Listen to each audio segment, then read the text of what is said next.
کیا کبھی ایسا ہوا ہے کہ آپ اپنے شریک حیات کے ساتھ بیٹھے ہوں اور لیکن دل میں عجیب سی دوری محسوس ہو؟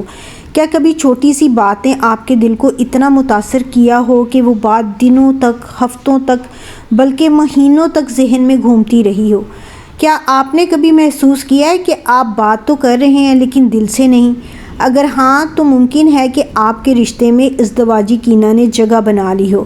آج کی اس ویڈیو میں ہم ایک ایسے موضوع پر بات کرنے جا رہے ہیں جس کے بارے میں اکثر لوگ کھل کر بات ہی نہیں کرتے، لیکن خاموشی سے یہ چیزیں رشتوں کو اندر سے کھوکھلا کر دیتی ہیں۔ جی ہاں، میں بات کرنا چاہ رہی ہوں ازدواجی کینہ کیا ہوتا ہے، کیوں پیدا ہوتا ہے اور اسے ختم کیسے کیا جا سکتا ہے۔ تو ویڈیو کو آخر تک ضرور دیکھیں کیونکہ آج کی یہ گفتگو آپ کے رشتے کو بچا بھی سکتی ہے اور اسے مضبوط بھی بنا سکتی ہے۔ السلام علیکم، کیسے ہیں جی آپ سب لوگ؟ امید ہے کہ آپ سب لوگ ٹھیک ٹھاک ہوں گے، خوش باش ہوں گے۔ اللہ تعالیٰ ہمیشہ آپ کو خوش رکھیں۔ سب سے پہلے آپ نے کر لینا ہے میرے چینل کو سبسکرائب، ویڈیو کو لائک، کمنٹ اور شیئر، اچھے کمنٹ کیا کریں اور اپنی رائے کا اظہار ضرور کیا کریں کہ آپ کی اس ٹاپک کے بارے میں کیا رائے ہے۔ تو آج کے میرے دن کا آغاز ہوا ہے صفائی کے ساتھ۔ میرا ڈریسنگ کافی گندا ہو رہا تھا اور جو پرفیومز اور چیزیں پڑی تھی نا، سب پہ مٹی اور ڈسٹ پڑی ہوئی تھی، تو آج میں نے کہا کہ میں نے سب پہ گیلا کپڑا پھیرنا ہے۔ پہلے میں ہلکا پھلکا سا روزانہ ہی صفائی کرتی ہوں، لیکن وہ ہلکی پھلکی سی ہوتی ہے، تو آج میں نے سوچا کہ تھوڑی اس کی ڈیپ کلیننگ کر لیتے ہیں۔ تو آج کی روٹین بھی آپ کے ساتھ شیئر کرتی رہوں گی اور ساتھ میں اپنے ٹاپک کی طرف بھی آ جاتے ہیں۔ ازدواجی کینہ وہ دبی ہوئی ناراضگی کہہ لیں یا دکھ یا رنجش کہہ لیں جو میاں بیوی اپنے شریک حیات کے خلاف اپنے دل میں رکھ لیتے ہیں، لیکن اسے کھل کر بیان نہیں کرتے۔ یہ کینہ اچانک پیدا نہیں ہوتا، بلکہ وقت کے ساتھ ساتھ چھوٹی چھوٹی باتوں کی صورت میں جمع ہوتا رہتا ہے، جیسے بار بار نظر انداز کیا جانا، محبت یا توجہ کی کمی ہو جانا، تلخ الفاظ یا رویہ، وعدہ خلافی یا احساسات کو اہمیت ہی نہ دینا۔ شروع میں انسان ان باتوں کو نظر انداز کر دیتا ہے، لیکن جب یہی باتیں بار بار زندگی میں ہوتی رہیں تو دل میں ایک بوجھ سا بن جاتا ہے اور یہی بوجھ کینہ کہلاتا ہے۔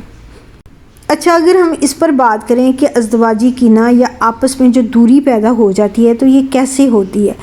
جب انسان اپنے دل کی بات نہیں کہتا تو وہ اندر ہی اندر جمع ہوتی رہتی ہیں، اور یہی جمع شدہ جو جذبات ہیں یہ کینہ بن جاتے ہیں۔ بار بار کی جانے والی چھوٹی چھوٹی غلطیاں، ایک ہی بات کو بار بار ہونا دل کو تھکا دیتا ہے۔ جب بات کرتے ہوئے لہجہ سخت ہو جائے یا ایک دوسرے کی عزت نہ کی جائے تو دل بھی بوجھل ہو جاتا ہے یا پھر ہرٹ ہوتا ہے۔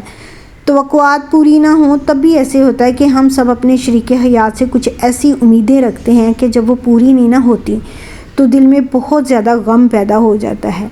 انا کا ٹکراؤ بھی اس کی ایک وجہ بنتا ہے۔ انا کے ٹکراؤ میں کیونکہ اس میں میں کیوں معافی مانگوں، میں تو معافی نہیں مانگوں گا، یہ ایک جملہ کئی رشتوں کو برباد کر دیتا ہے۔ آپ کو کیسے پتہ چلے گا کہ آپ اس طرح کی صورتحال سے دو چار ہیں یا آپ کے ساتھ بھی یہ معاملات ہو رہے ہیں؟ دل میں پرانی باتوں کا بار بار آنا، معمولی بات پر شدید رد عمل دینا، ایک دوسرے سے بات کرنے کا دل نہ کرنا، خوشی کے لمحات میں بھی اداس محسوس ہونا، طنز یا چبھتے ہوئے جملے بولنا، دل میں بدگمانی پیدا ہونا، یہ وہ نشانیاں ہیں جو بتاتی ہیں کہ رشتہ خطرے میں جا رہا ہے۔ جب ہم اس طرح کے حالات سے دوچار ہو جاتے ہیں تو پھر اس کے بہت زیادہ نقصان بھی ہوتے ہیں۔ میں اپنی بہنوں کو یہ بتانا چاہوں گی کہ یہ صرف ایک جذباتی مسئلہ نہیں ہے، بلکہ ایک ایسا زہر ہے جو آہستہ آہستہ پورے رشتے کو ہی متاثر کر دیتا ہے۔ آپ کی محبت کمزور پڑ جاتی ہے، آپ کا ٹرسٹ ختم ہو جاتا ہے، آپ کا ذہنی دباؤ، ڈپریشن بڑھ جاتا ہے، گھر کا سکون ختم ہو جاتا ہے، بچے بھی اس ماحول سے متاثر ہوتے ہیں اور بعض اوقات تو رشتہ ختم ہونے کے قریب پہنچ جاتا ہے۔ اور اگر ہمیں ان ساری چیزوں کو پتہ چل جائے تو ہم اس صورتحال کو کنٹرول بھی کر سکتے ہیں۔ اب کنٹرول کیسے کریں گے؟ دل کی بات کریں گے لیکن نرمی سے، الزام نہ لگائیں بلکہ اپنے احساسات بیان کریں، معاف کرنا سیکھیں۔ معافی دینا کمزوری نہیں بلکہ طاقت ہوتی ہے۔ جب دوسرا بولے تو صرف سنیں نہیں، سمجھنے کی بھی کوشش کریں، دوسرے کے لیے وقت نکالیں۔ مصروف زندگی میں بھی ایک دوسرے کے لیے وقت بہت ضروری ہے۔ چھوٹی چھوٹی خوشیوں کو اہمیت دیں، ایک مسکراہٹ، ایک تعریف، ایک شکریہ، یہ سب بہت اثر رکھتے ہیں۔ ضرورت ہو تو مدد لیں، کبھی کبھار کسی سمجھدار بزرگ یا ماہر سے مشورہ لینا بھی فائدہ مند ہوتا ہے۔ یاد رکھیں ازدواجی زندگی میں مسئلہ ہونا عام بات ہے، لیکن اس مسئلے کو دل میں رکھ لینا یہی اصل خطرہ ہے۔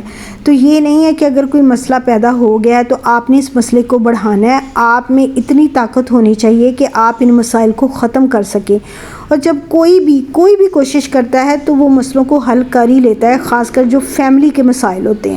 حضرت علی کا قول ہے کہ غصہ ایک ایسا شعلہ ہے جو پہلے اپنے دل کو جلاتا ہے۔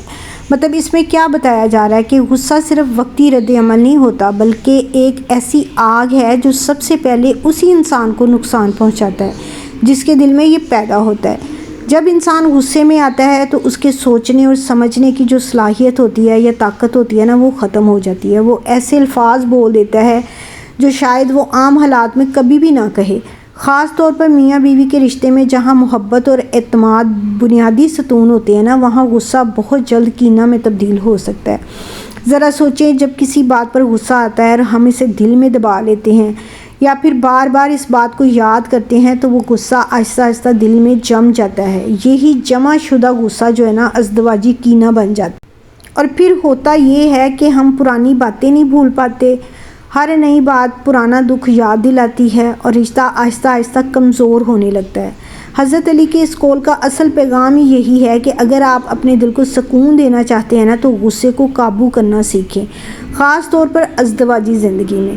فوری رد عمل دینے کے بجائے تھوڑا رک جائیں، سخت الفاظ کی بجائے نرم لہجہ اختیار کریں اور سب سے بڑھ کر معاف کرنا سیکھیں، کیونکہ معافی وہ پانی ہے جو آگ کو بجھا دیتا ہے۔ یاد رکھیں، غصہ وقتی ہوتا ہے لیکن اس کے اثرات بہت دیر پا ہوتے ہیں۔ اس لیے دانش مندی یہی ہے کہ ہم اپنے جذبات کو قابو میں رکھیں تاکہ نا ہمارا رشتہ بھی مضبوط رہے اور دل بھی سکون میں رہے۔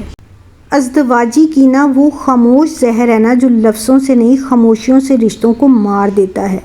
اور ہم اکثر یہ سمجھتے ہیں کہ رشتے تب ٹوٹتے ہیں جب لڑائی جھگڑا زیادہ ہو جائے، جب آوازیں اونچی ہو جائیں یا پھر جب سخت الفاظ ہو جائیں، لیکن حقیقت اس سے کہیں زیادہ گہری ہے۔ کئی رشتے شور سے نہیں بلکہ خاموشی سے ختم ہوتے ہیں۔ اگر آج آپ کو لگتا ہے کہ آپ کے دل میں اپنے شریک حیات کے لیے کوئی چھپی ہوئی ناراضگی ہے تو اسے نظر انداز نہ کریں، آج ہی پہلا قدم اٹھائیں، بات کریں، سمجھیں اور معاف کریں، کیونکہ ایک مضبوط رشتہ وہ نہیں ہوتا جس میں کبھی مسئلہ ہی نہ آئے، بلکہ وہ ہوتا ہے جہاں دونوں مل کر ہر مسئلے کا حل نکالتے ہیں۔ اگر آپ کو یہ ویڈیو فائدہ مند لگی ہو تو لائک کریں، شیئر کریں اور چینل کو سبسکرائب کرنا نہ بھولیں۔